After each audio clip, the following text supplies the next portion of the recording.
रवि एक छोटा सा गांव का लड़का था। उसकी आंखों में बड़े सपने थे। पढ़ाई में हमेशा अच्छा करने वाला रवि चाहता था कि वह शहर जाकर अच्छी शिक्षा प्राप्त करे और अपने परिवार की आर्थिक स्थिति को सुधार सके। उसके माता पिता किसान थे और उनके पास बहुत ज्यादा संसाधन नहीं थे। फिर भी उन्होंने रवि की पढ़ाई के लिए अपनी बचत से उसे शहर भेज दिया। शहर पहुंचते ही रवि को महसूस हुआ कि यहाँ की दुनिया उसके गांव से बहुत अलग है। वहां की शिक्षा प्रणाली, लोगों का रहन सहन, सब कुछ उसे अजीब और कठिन लग रहा था। फिर भी उसने अपने सपनों को पूरा करने की ठानी और मेहनत से पढ़ाई करने लगा। पहला साल बहुत कठिनाई भरा रहा। कई बार वह परीक्षा में असफल हुआ। शिक्षक उसकी गलतियां बताते और वह खुद को कोसता। उसे लगता कि वह अपने माता पिता की उम्मीदों पर खरा नहीं उतर पा रहा है।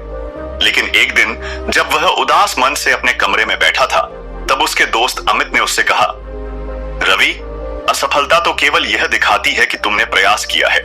अगर तुम पूरी कोशिश नहीं करते तो यह असफलता कभी तुम्हारे सामने नहीं आती। लेकिन याद रखो, असफलता का मतलब यह नहीं है कि तुम कभी सफल नहीं हो सकते। हर दिन एक नई शुरुआत है। कल की गलतियों को सुधार कर फिर से कोशिश करो। रवि ने अमित की बातों को गंभीरता से लिया। उसने तय किया कि वह हर दिन को एक नई शुरुआत की तरह देखेगा। अगर वह आज असफल होता है तो कल वह फिर से नए जोश के साथ प्रयास करेगा।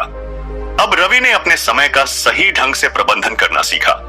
वह अपनी गलतियों को समझता और उनसे सीखता। धीरे धीरे उसकी मेहनत रंग लाने लगी। वह जिन विषयों में कमजोर था उन पर विशेष ध्यान देने लगा। हर बार जब वह हार मानने की सोचता तो वह खुद से कहता, यह एक नई शुरुआत है, मैं फिर से कोशिश करूंगा। समय के साथ रवि की मेहनत रंग लाई। वह न केवल अपनी कक्षा में अव्वल आने लगा, बल्कि उसने कई प्रतियोगिताओं में भी हिस्सा लिया और पुरस्कार जीते। उसकी लगन और मेहनत ने उसे उस मुकाम तक पहुंचा दिया जहां उसकी सफलता की कहानियां लोग सुनने लगे। जब वह अपने गांव वापस लौटा तो उसके माता पिता की आंखों में गर्व और खुशी के आंसू थे। उन्होंने अपने बेटे को गले लगाया और कहा, तुमने सच में हमारा सपना पूरा कर दिया बेटा। रवि ने मुस्कुराते हुए कहा, नहीं मां, यह केवल मेरी मेहनत का नतीजा नहीं है, बल्कि उन असफलताओं का भी है जिन्होंने मुझे हर दिन एक नई शुरुआत करने की हिम्मत दी। रवि की यह कहानी हमें सिखाती है कि असफलता कभी भी अंत नहीं होती। हर दिन एक नई शुरुआत है। बस हमें अपनी गलतियों से सीखकर आगे बढ़ना होता है।